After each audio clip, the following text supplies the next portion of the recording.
Olá pessoal, professor João Diniz aqui novamente com mais uma aula sobre os descritores de matemática para as turmas do 9º ano do ensino fundamental.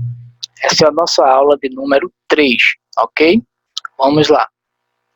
Hoje nós iremos trabalhar 3 descritores, D3, D7 e D15. Vamos ver aqui um pouco do que trata cada um desses descritores, ok? Começando aqui pelo descritor de número 7, né? Identificar propriedades de triângulos pela comparação, né, de medidas de lados e ângulos. Então, pessoal, eu gostaria apenas de comentar, não é, com vocês aqui algumas coisinhas em se tratando dos triângulos, né? Então, os triângulos são aquelas figuras geométricas, uma das figuras geométricas mais básicas que nós conhecemos, né? E esses triângulos, eles podem se classificar de várias formas, né? Triângulos, obviamente, são figuras que têm 3 lados e 3 ângulos, né? 3 ângulos internos. Temos os lados AB, BC e CA. Temos aqui os ângulos internos, ó, que eu vou chamar de X, representar por X, por Y e por Z, né? São os ângulos internos do triângulo, né? Esses triângulos, pessoal, eles podem se classificar de duas formas. Nós podemos classificar os triângulos de acordo com as medidas dos lados, certo? Ou de acordo com a medida dos ângulos, certo? E aí, essa classificação, obviamente, ela vai mudar, tá? De acordo com a medida dos lados, o triângulo ele pode ser equilátero, né? Ele pode ser isósceles, certo? Ou ele pode ser escaleno. Só relembrando, triângulo equilátero é aquele que possui os ângulos em todos os lados iguais, né? Com a mesma medida. O isósceles possui apenas 2 lados, né? Com a mesma medida. E o escaleno, os 3 lados possuem medidas diferentes. Nos ângulos nós temos o triângulo acutângulo, né? Triângulo acutângulo, aquele em que todos os ângulos internos, eles são ângulos agudos, pessoal. Temos o triângulo retângulo, né? Onde é um triângulo que possui um ângulo reto, pessoal, aqui, ó, tá? Um ângulo de 90 graus. Só um detalhe sobre esse triângulo retângulo, né? É o triângulo pitagórico, o triângulo no qual nós trabalhamos o teorema de Pitágoras, tá bom? Só para ficar ciente isso daí. E temos o triângulo obtusângulo,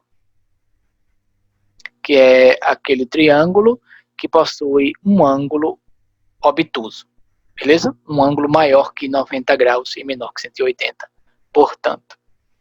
Né? Sabendo disso, essa é uma revisão básica, isso aí a gente aprende lá no 6º ano, 7º ano do ensino fundamental, né? As classificações básicas dos triângulos. Falar com vocês agora um pouco sobre os triângulos, semelhança entre triângulos, né? Triângulos semelhantes. Então, observe essa situação aqui, ó. Esse triângulo aqui, chamado triângulo ABC, tá certo? ABC. E vou um triângulo menor aqui. Opa.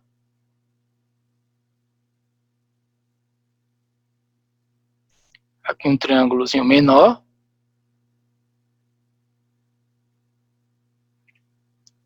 Certo? Chamado de X, Y e Z. São os vértices do triângulo. São triângulos retângulos aqui, por exemplo, tá? Um detalhe que eu quero chamar a atenção aqui é o seguinte. Esses triângulos, eles serão semelhantes, né? Quando as medidas dos seus lados forem proporcionais, certo? Quando as medidas dos seus lados forem proporcionais e os seus ângulos de mesma medida, né, esses triângulos serão semelhantes. Porque observe, imagine que essa altura AB aqui, ela mede 4, né? Então, se eu reduzir aqui a metade, né? Então aqui eu vou ter que nesse novo triângulo, essa altura mede 2, né? Se aqui essa base, pessoal, mede 3, obviamente, né, se eu estou reduzindo aqui a metade, aqui vai valer 1,5, né? E se aqui valer 5, pessoal, né, obviamente, aqui também vai ser reduzido a metade e assim sucessivamente, tá bom?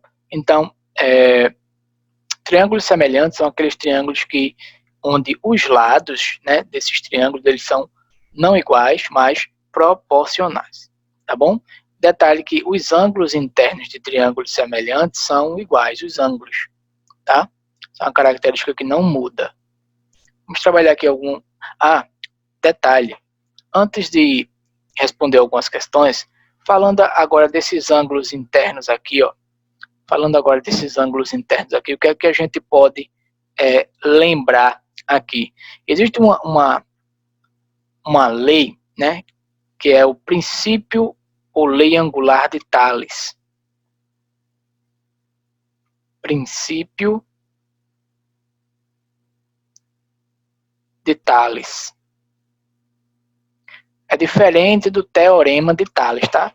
O matemático aqui é o mesmo, mas eu estou falando aqui de uma situação diferente e não daquela situação do teorema de Thales, onde nós temos duas retas nesse sentido assim, né? E o traço paralelas aqui não é esse esquema não, tá? Estou falando sobre, tratando aqui dos ângulos de um triângulo, tá? O que é que Thales afirma? Que em qualquer triângulo, isso é para qualquer triângulo, seja ele de qualquer classificação, a soma dos ângulos internos sempre dá 180 graus. Então eu posso afirmar aqui que x mais y mais c, né, me fornece aqui essa soma, me fornece 180 graus. Chamado princípio de Thales, ou lei angular de Thales, também pode ser assim ser chamado, e é assim mais conhecido. Lei angular de Thales, que foi justamente, né, esse matemático grego aí, tá, que também foi o formulador, né, daquele teorema, onde trabalha com a proporcionalidade nesse sistema aqui de segmentos de reta. Beleza? Vamos lá. Vamos trabalhar aqui uma questão, pessoal, muito interessante. Eu vou tratar aqui e dar uma dica a vocês quando a gente estiver trabalhando com triângulos isósceles, né? Que é o caso desse triângulo aqui. Eu vou mostrar por que este triângulo ele é um triângulo isósceles. Professor, o que é um triângulo isósceles?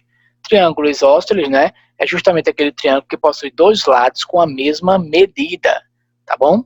E tem um detalhe no triângulo isósceles, gente.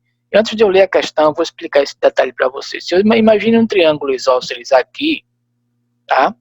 Onde eu tenho que aqui é 10 centímetros e aqui eu tenho 10 centímetros, tá? Esse lado aqui é o lado de medida diferente, vamos supor aqui 8 centímetros, só para exemplificar. Qual é a característica, pessoal, de um triângulo isósceles? Esse lado aqui, ó, deixa eu representar os vértices desse triângulo ABC, né? O lado AC aqui é justamente a base, né, desse triângulo, que é o lado AC é a base. Observe que nessa base nós temos esse ângulo aqui, ó, o ângulo no vértice A, chamado de alfa, e o ângulo no vértice B, que eu vou chamar de beta, concorda? Então, temos esses dois ângulos aqui. Deixa eu pintar aqui para vocês. O ângulo alfa e o ângulo beta aqui, tá? Isso é um triângulo isósceles. Se é um triângulo isósceles, pessoal, se eu cortar esse triângulo aqui ao meio, ou seja, em sua altura, se eu traçar aqui a sua altura do triângulo, né, aqui, e rebater essa figura, imagine que seja uma folha de papel em que eu possa dobrar aqui essa figura, tá? Então observe que esse ângulo alfa e esse ângulo beta, eles são ângulos congruentes, ou seja, eles têm a mesma medida, né? Então no triângulo isósceles, os ângulos formados na base do triângulo, né, eles são ângulos iguais, de mesma medida. Então esse ângulo aqui, ó, e esse ângulo aqui, que são os ângulos da base do triângulo, né? Eles têm mesma medida, certo? Beleza? Então, vamos lá.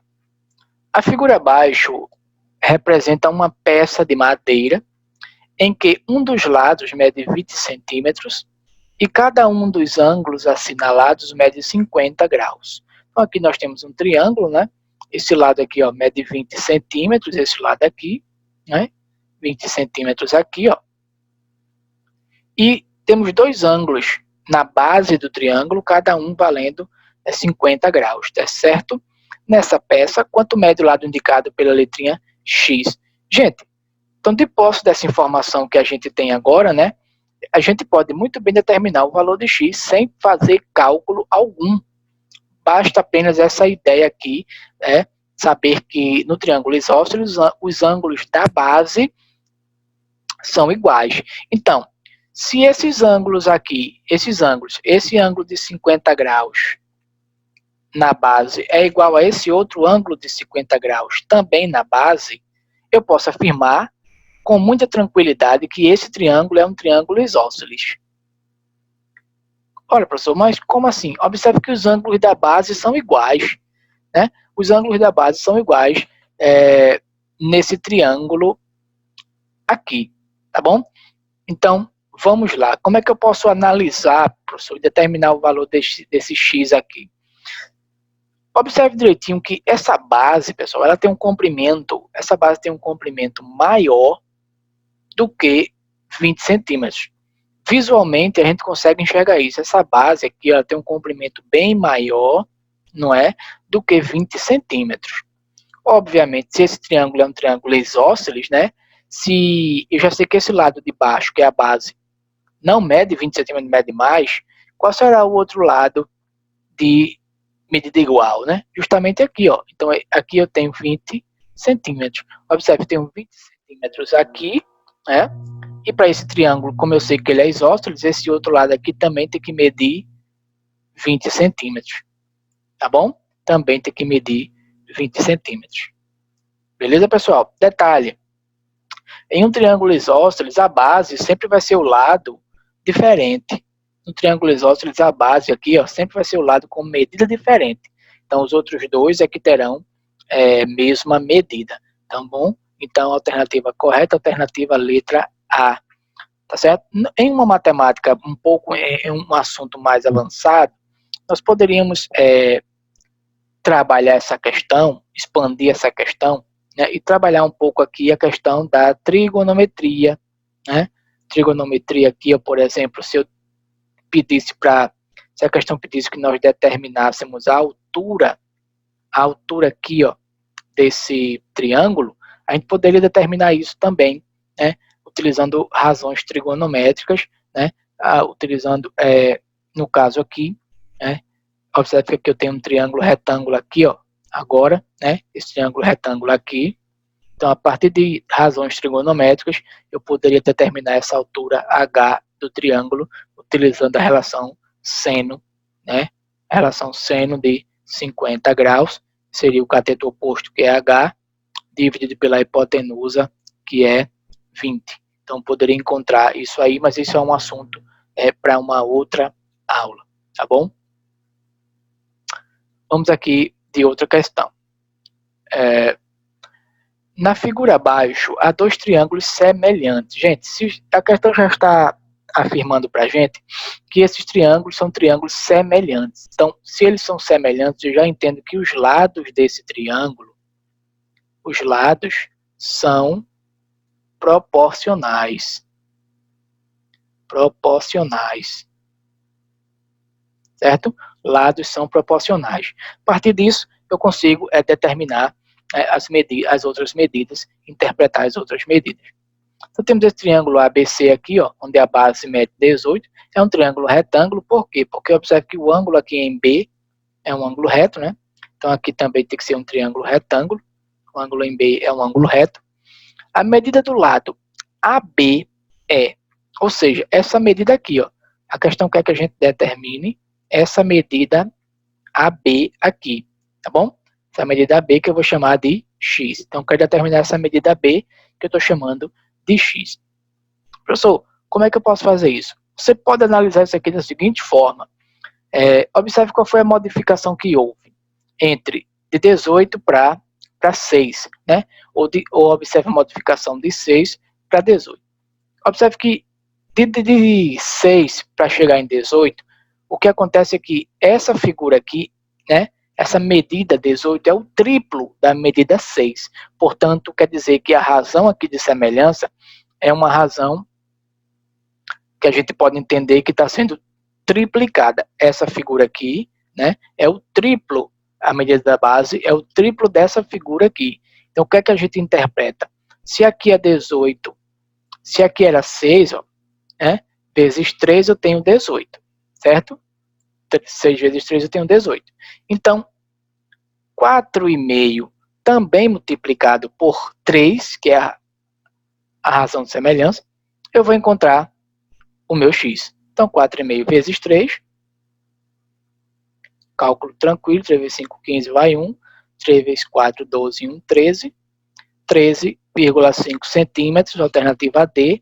Essa é a medida, pessoal, do lado AB aqui, que eu estou chamando de, justamente de x, beleza?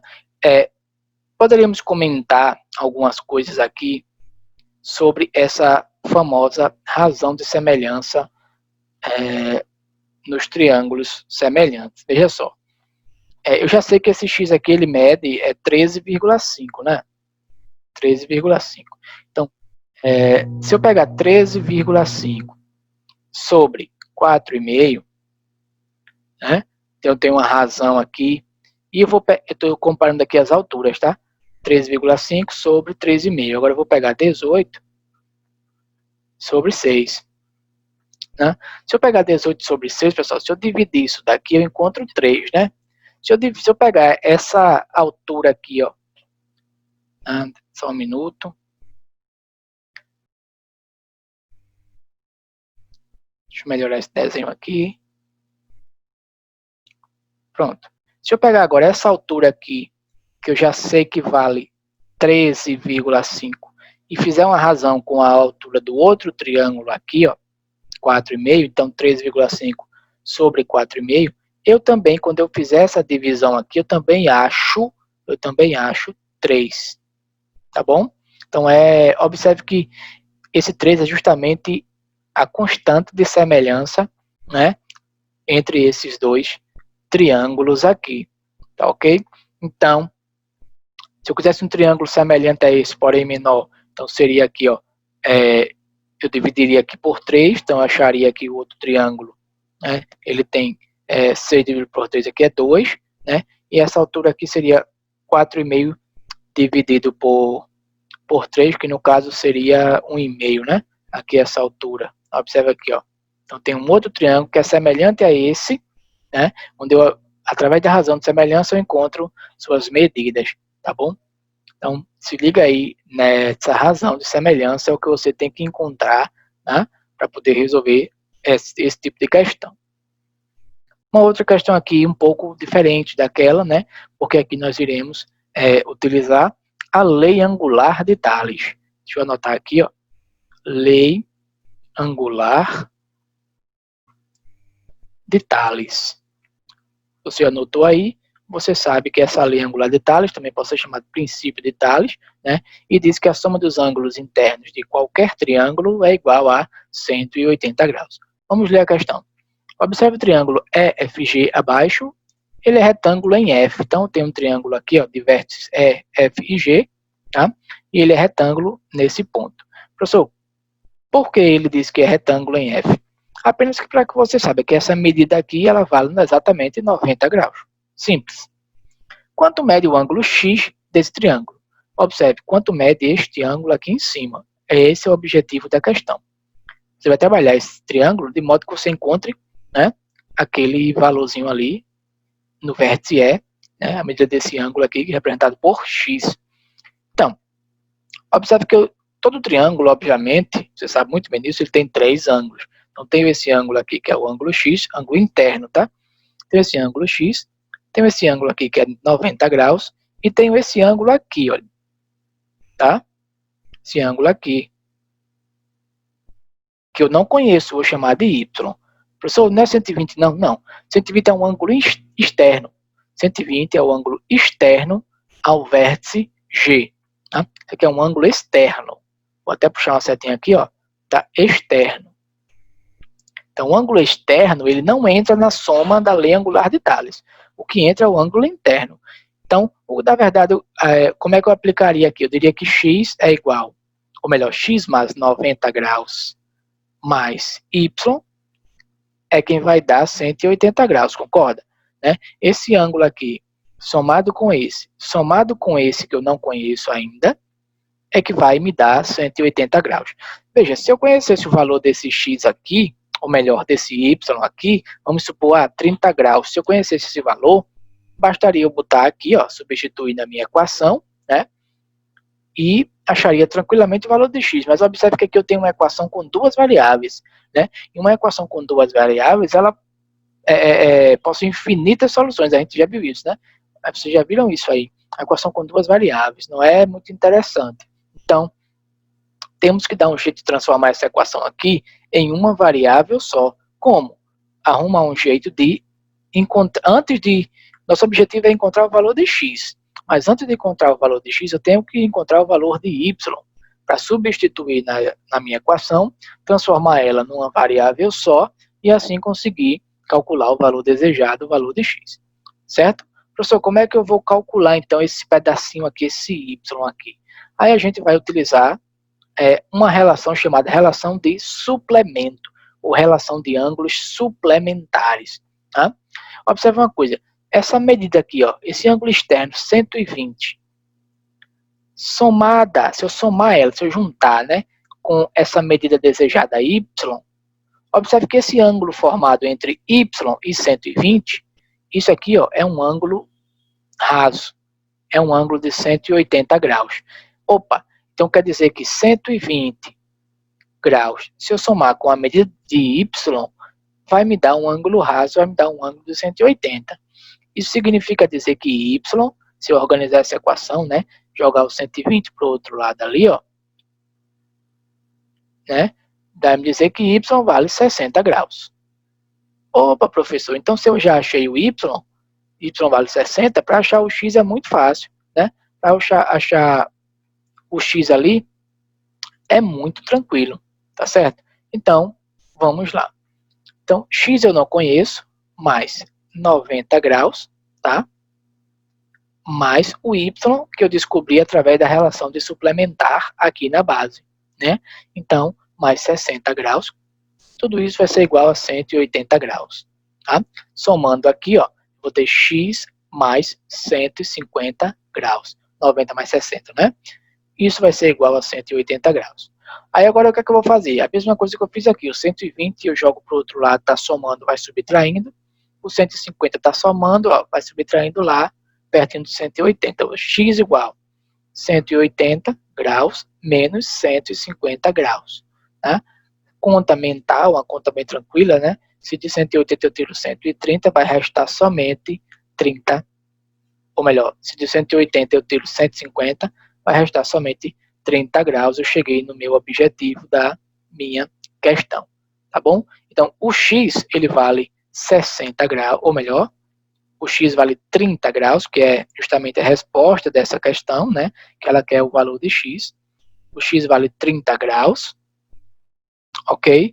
E o y, não pediu na questão não, mas só para deixar aqui o negócio completo, o y vale 60 graus. Observe que se você somar, ó, se você somar 30 mais 60 mais 90, dessa soma aqui, você encontra justamente 180 graus, comprovando a lei angular de Thales.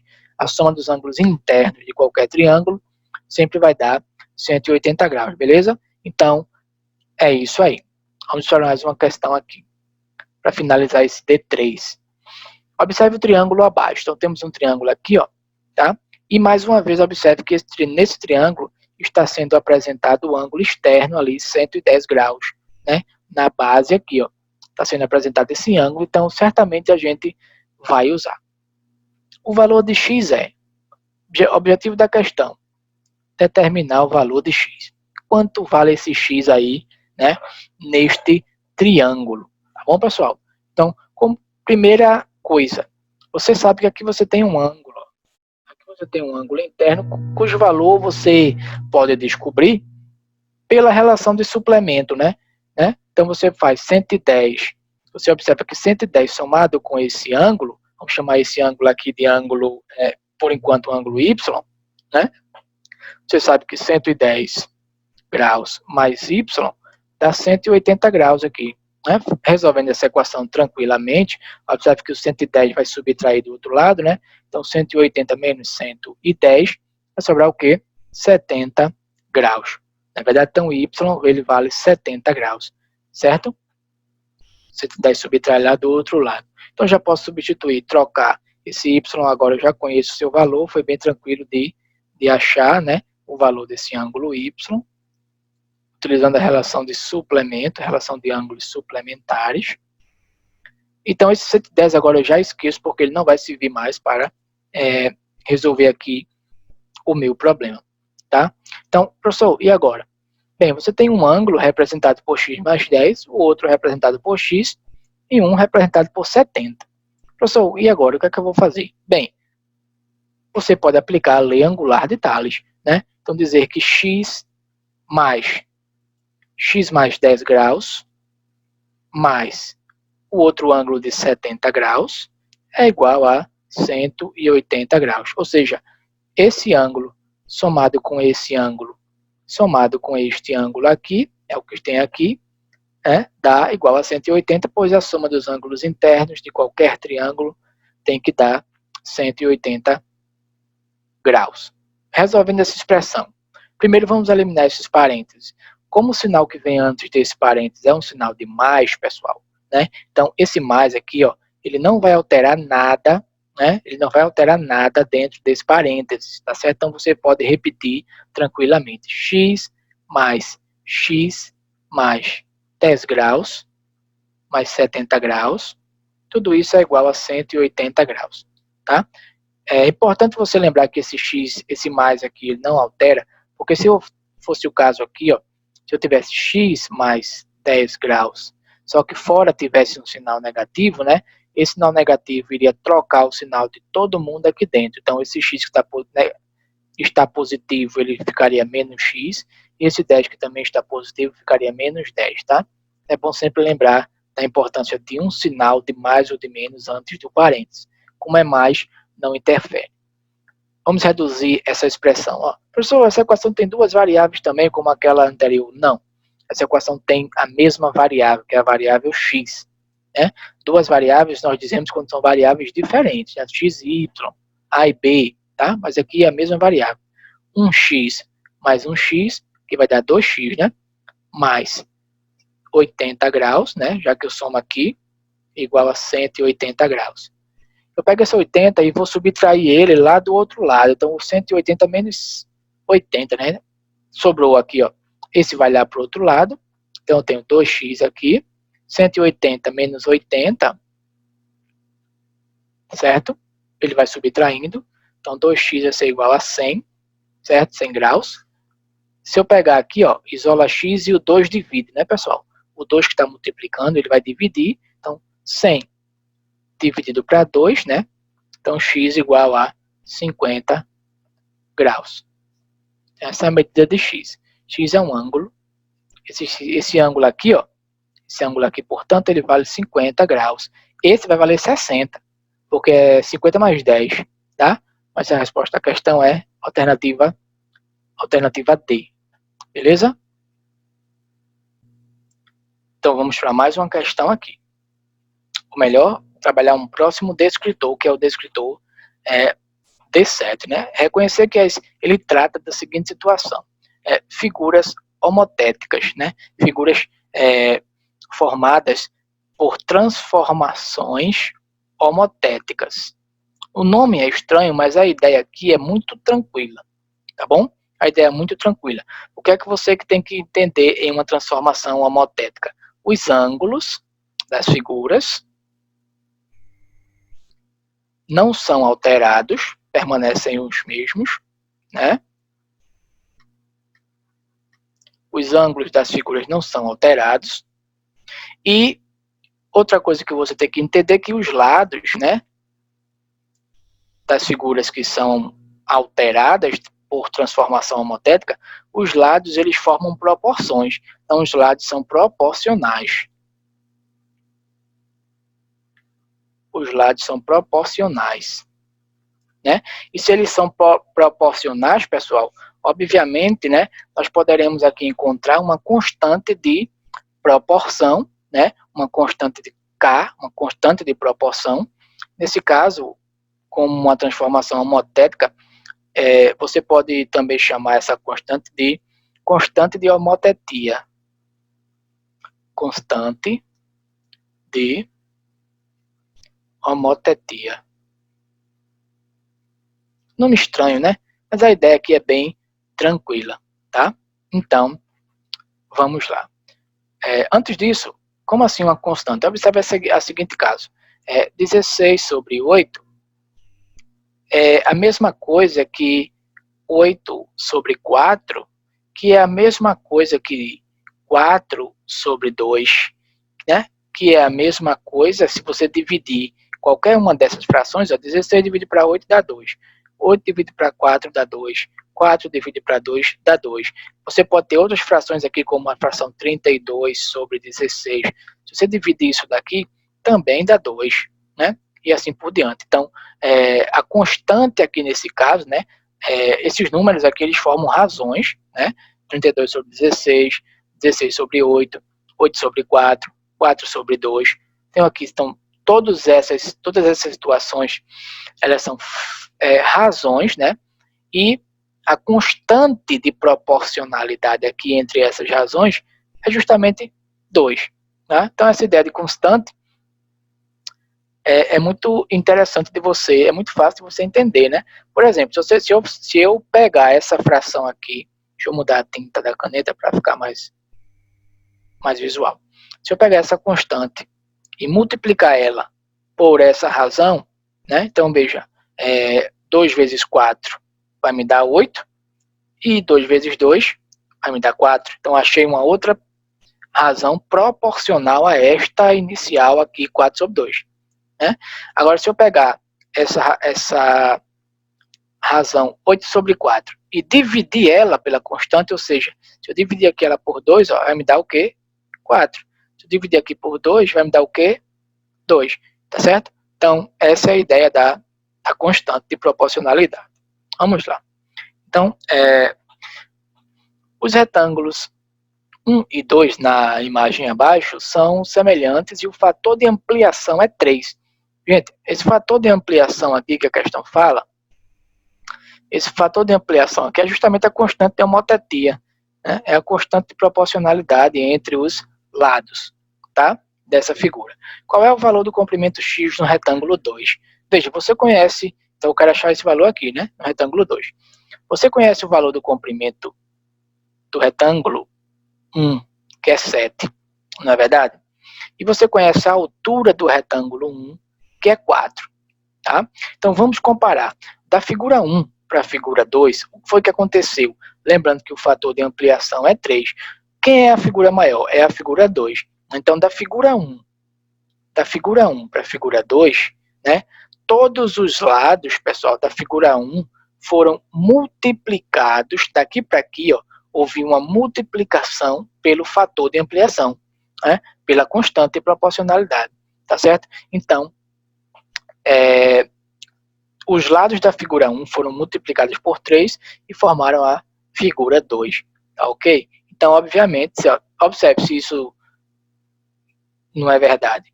Essa altura do triângulo 2 é 12, ó, obviamente, né, esse lado é paralelo e igual, aqui também vale 12, certo? Então, aqui vale 12. Observe, 4 vezes 3, o que é que acontece? Dá 12, né, justamente está confirmado. Então, a mesma coisa vai acontecer aqui.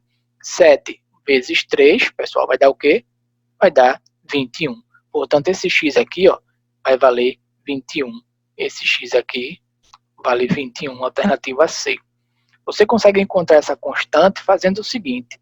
Se você pegar 21 e dividir para 7, fazer a razão do maior para o menor, né? 21 para 7, dá 3. Dá aqui a constante. Se você fizer 12 para 4, o maior para o menor, 12 para 4, também você encontra 3, tá certo? Beleza? Ou, se você quiser analisar do menor para o maior, né? Do menor para o maior, por exemplo, se eu pegar 4 está para 12, que é a altura do maior, né? 4 está para 12. Se você simplificar isso aqui ao máximo, você encontra 1 está para 3. O que é que significa dizer? Que a cada 1 centímetro da figura menor, você tem 3 centímetros da figura maior. É isso que também, né, indica a constante, também indica isso daí, tá bom? Bem tranquila a questão, né? Bem tranquilo. Mais uma questão aqui.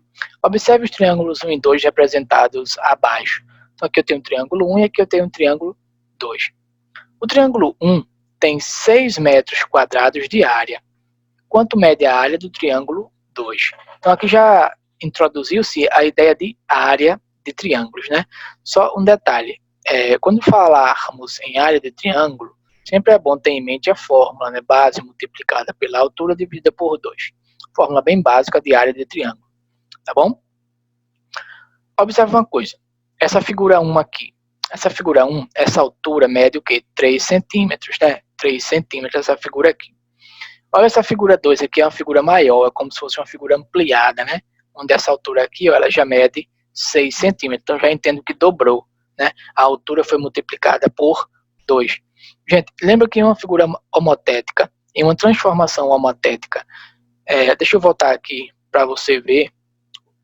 Nós anotamos isso, ó. Em uma figura homotética, os ângulos não são alterados. Observe que dessa figura 1 para a figura 2, os ângulos não foram alterados, ó. 90 permanece 90, né? 60 aqui, ó. E 60 aqui, 30 e 30. Então os ângulos não foram alterados. Essa transformação, né? É uma transformação homotética. Obviamente, então, se aqui é 3, ó, aqui é 6, dobrou, né? Professor, mas e qual é a base aqui? Quanto vale essa base aqui? Porque se eu souber quanto vale esse B, eu vou encontrar esse B daqui. Só é multiplicar por 2, e aí eu consigo calcular a área, porque para calcular a área de um triângulo eu preciso de base e altura, né? E agora, professor? Bem, você conhece a área desse triângulo aqui? A área, você conhece porque a questão deu. A área do triângulo 1 é 6 metros quadrados. Então, substitui na fórmula. Então, a área, que é base vezes altura, dividido por 2. Qual é a área desse triângulo 1? Então, eu vou buscar descobrir essa base. Porque eu descobrindo essa base no triângulo 1, eu consigo descobrir a base do triângulo 2. Tá? E sabendo a base do triângulo 2 e a altura, eu calculo a área do triângulo 2. Entendeu a ideia? Então, primeiro eu tenho que buscar a base aqui, para poder entender essa base daqui e calcular a área. A área da figura 1 é 6, igual. A base eu não sei, a altura é 3, tenho que dividir isso aqui por 2, tá? Então, o que é que acontece aqui? Multiplicando os meios pelos extremos, né, pessoal? Multiplicação cruzada. 6 vezes 2 vai ser igual a B vezes 3, multiplicado aqui por 1 aqui embaixo, né? Observe, 6 vezes 2 eu vou ter 12. B vezes 3, pessoal, é a mesma coisa que 3B. Então, 3B vezes 1 continua sendo 3B. Não é isso? Então, isola o B e o 3 vai dividir. Eu vou ter B igual a 12 dividido por 3. Então, B é igual a 4. Tá certo? Deixa eu melhorar esse 4 aqui. Então, B vale 4. Isso eu estou falando do triângulo 1. Então, se aqui, nesse triângulo 1, eu sei que a base vale 4, que eu calculei através da área dele, se aqui é 4 e a razão de semelhança é 2, né, só é dobrar. Aqui vai valer o quê? A base do triângulo maior, essa base do triângulo 2, vai valer 8. Então, aqui eu tenho 8, é o dobro de 4.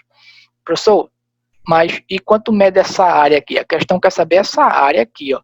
Vamos calcular. Então, a área vai ser a base multiplicada pela altura, dividida por 2. Né? Então, a área vai ser justamente... Qual é o valor da base que agora eu tenho? 8 multiplicado pela altura 6 e dividido por 2. Simplificando isso daqui, você pode fazer 6 dividido com 2 dá 3, 3 vezes 8, 24. Então, essa área, ou o cálculo aqui, você multiplica 6 vezes 8, 48, dividido por 2, também dá 24, tá?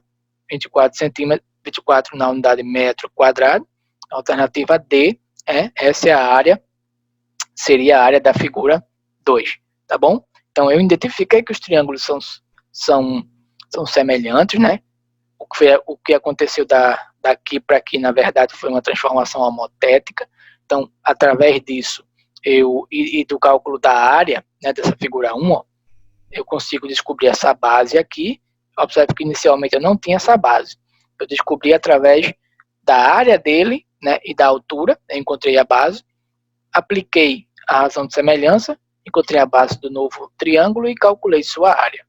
Ok? Então, essa é a ideia aqui.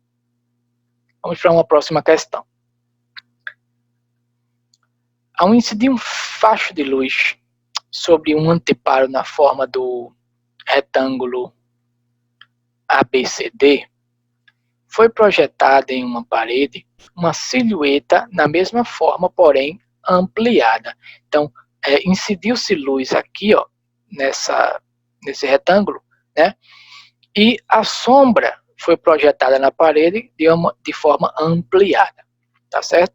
Observando a malha quadriculada, o que ocorreu após a ampliação foi que, então, vamos analisar aqui.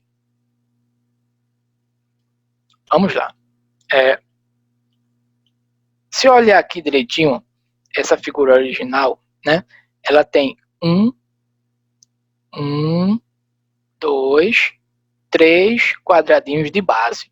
Então, tem 3 aqui, 3 unidades na base. E a altura tem 2, ó. 1, certo? Então, base mede 2, altura mede, ou melhor, base mede 3, altura mede 2. Vamos analisar a projeção. Esse retângulo que foi projetado aqui, esse retângulo ampliado. Então, eu vou contar a base aqui por cima, né? Porque é a mesma coisa. 1, 2, 3, 4, 5, 6, 7, 8, 9. Então, esse novo retângulo aqui, ele tem 9 de base, tá? E a altura, 1, 2, 3, 4, 5, 6. E 6 de altura. 9 por 6. Então, o que é que está acontecendo aqui? O que é que eu observo, né? A base era 3, virou 9. A altura era 2, virou 3. Vamos montar a razão do maior para o menor. Veja como é que vai funcionar. A base do maior é 9, a base do menor é 3. Se eu dividir isso daqui, eu encontro que a razão é 3. Vamos confirmar pela altura. A altura do maior é 6, a altura do menor é 2. Se eu dividir 6 para 2, eu encontro 3. Então, o que é que aconteceu? Observando a malha quadriculada, o que ocorreu após a ampliação foi: as medidas dos lados foram aumentadas em 2 vezes. Não, as medidas dos lados foram triplicadas, ou seja, foram aumentadas 3 vezes. O perímetro foi quadriplicado. Quer dizer, o perímetro dessa figura foi quadriplicado e deu o perímetro dessa. Será que isso é verdade? Pessoal, calcula o perímetro dessa figura aqui. O perímetro é a soma dos lados, soma das medidas dos lados. 3 mais 2, 6. 3 mais 2, 5. Mais 3, né? 3 mais 2, 5. Mais 3, 8. Mais 2, 10, né? Então, esse perímetro aqui, ó, esse perímetro dá 10, né? E esse perímetro aqui vai dar o quê? 9, 9, 18, né? 6, 6, 12. 18 mais 12 vai dar o quê? 10, vai 1, 30, né? 30. Então, na verdade, o perímetro não foi quadriplicado. O perímetro foi triplicado. Obviamente, se eu triplico a média dos lados, né? O perímetro também é triplicado, tá bom? Porque a multiplicação afetou, né, na soma das medidas. Então, a alternativa B também está equivocada. A razão de semelhança é igual a 3. Matou a charada. Essa é a razão de semelhança. Não tem como errar. A razão de semelhança é igual a 3. Ou a razão de homotetia, a constante de homotetia é igual a 3. Beleza, gente? A área foi triplicada. Não, se você calcular essa área aqui, ó, 3 vezes 2, base vezes altura, essa área é 6. Né? E essa área aqui, ó, 9 multiplicado por 6, você vê que não é bem mais, né, que o triplo de 6. Beleza? Então, é isso aí. D15. Resolver problemas envolvendo relações de diferentes unidades de medida. Aqui eu queria chamar a atenção, pessoal, para a seguinte situação, né? Existe uma máxima, uma lei máxima em matemática que diz que nós não podemos calcular, né, com unidades de medida diferentes. Nós não podemos trabalhar com unidades de medida diferentes. Então, por exemplo, 5 centímetros não pode ser somado com 5 metros. Não pode. Então, você tem que pegar esse valor aqui, ou esse, né, e transformar, ó, vezes 100, 1 metro tem 100 centímetros, né? Então, aqui eu teria 500 centímetros. Aí sim eu poderia somar 505 centímetros, esses valores, né? Não posso, por exemplo, pegar uma tonelada mais 500 quilogramas. Eu não posso somar isso daqui e dizer que é 501 ou 1.500. Não posso. Então, primeiro eu tenho que converter de tonelada para quilograma ou de quilograma para tonelada. Uma tonelada vale 1.000 quilogramas, então aqui eu tenho 1.000 quilogramas mais 500 quilogramas, né? 1.500 quilogramas. Então, tenho que ajustar as unidades. Isso aqui é apenas um exemplo para mostrar a você que não dá, né? Por exemplo, 2 horas mais 3 minutos. Não dá para somar, dizer que é 2 mais 3, 5 horas ou 5 minutos. Não tem sentido. Você pega esse valor que está em hora, transforma para minuto, ou pega o valor que está em minuto, transforma para hora, né? Agora você tem que fazer a transformação que seja mais coerente, a transformação que seja mais fácil também, né? Então, obviamente, ó, se eu multiplicar esse valor por 60, eu transformo em minuto, né? Então, aqui vou ter 120 minutos mais 3 minutos. Agora sim eu vou ter 123 minutos como resposta. E assim sucessivamente, né? Então, vamos trabalhar aqui algumas dessas situações. Uma torneira desperdiça 125 ml de água durante 1 hora. Então, 125 ml de água a cada 1 hora. Quantos litros, veja, aqui ele fala em ml, aqui ele já fala em litros, né? Quantos litros de água desperdiçará em 24 horas? Então, eu posso fazer o seguinte, eu posso descobrir o valor em ml, depois converter para hora. Então, se em 1 hora desperdiça 125 ml, em 24 horas vai desperdiçar X.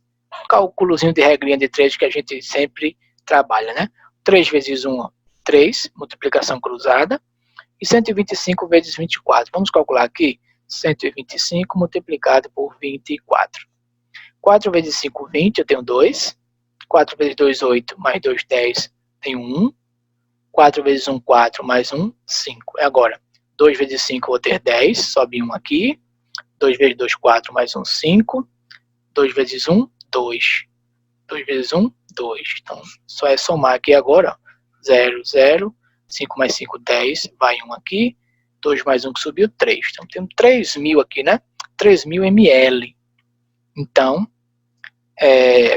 em 1 hora, essa torneira pingando, ela vai desperdiçar 3.000 ml. Porém, a questão pergunta quantos litros ela vai desperdiçar, né? Então, eu tenho que conhecer o fator de conversão de ml para litro, né? Detalhe, pessoal. Observe essa unidade aqui, ó, ml. ml. A gente sabe que L é litro, né? L é litro. M, pessoal, M é um prefixo, né? E indica 1000. Mililitro significa que eu posso entender como sendo 1000. Claro que não é 1000 litros. O que está sendo, estou querendo mostrar a vocês aqui é o seguinte: 1 ml é a milésima parte do litro, tá certo? 1 ml é a milésima parte do litro, tá certo? Então, se eu juntar 1000 ml, eu tenho 1 litro completo, né? 1 ml mais 1 ml, quando tiver 1000 ml, eu tenho 1 litro completo. Então, 1000 ml é 1 litro completo. 1 litro, né? Já que 1 ml é a milésima parte, se eu juntar 1000 ml, se eu vou ter 1 litro completo, tá certo? Então, 1 litro mais 1 litro completo, ó, 1000 ml mais 1000 ml mais 1000 ml. Então, você vê que eu tenho 3 litros completos, né? 3 litros completos aqui, ó. Tá bom? Então, essa é uma maneira mais analítica de você interpretar isso daí, que 3.000 ml, na verdade, são 3 litros completos, alternativa B, né? E tem a maneira mais prática, né? A maneira que é essa que eu aconselho que vocês façam, porque você tem que entender o fator de conversão, né? De ml para litro, que é onde você quer chegar, pega o valor e divide por 1000, né? Pega o valor e divide por 1000, que é o fator de conversão. Esses 3 zeros, você corta com esses 3 zeros na divisão, você pode fazer isso, né? Na divisão você pode cortar esses 3 com esses 3. 3 dividido para 1 é o que sobrou, é 3 litros. Tá? 3 litros vai ser justamente a sua resposta aqui. Só melhorar esse cálculo aqui. Cortou, 3 dividido para 1, 3 litros é sua resposta, tá bom? Mais uma questão aqui, ó. O triatlon é um esporte composto por 3 modalidades, natação, ciclismo e corrida. Na cidade das Flores, será realizado um triatlon em que os participantes terão que nadar 750 metros. Então, primeira etapa, 750 metros, mais 20 km de ciclismo, 20 km de ciclismo, e por último 500 metros de corrida, ou melhor, 5.000 metros de corrida. Um atleta que consegue completar as 3 etapas, então essa soma, né, de comprimentos, essa soma de distâncias, percorreu. Então, quando a pessoa anda, completa essas 3 modalidades aí, quanto de distância, ou seja, quantos quilômetros de distância ela vai ter percorrido.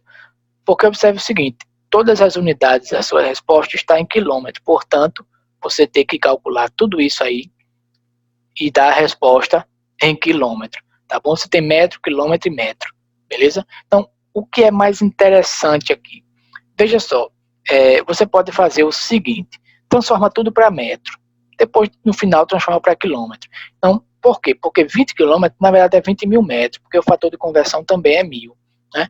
750 metros mais 20 quilômetros, se você pegar 20 quilômetros de quilômetro para você passar para metro, é só multiplicar o valor por 1000.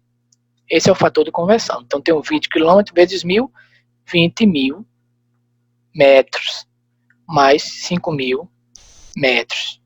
Essa soma você agora vai realizar. 20.000 mais 5.000 vai dar 25.000. Né? E 25.000 mais 750 é 25.750, né? Então, 25.750 metros. Quando eu somar tudo isso daqui, um cálculo mental, né?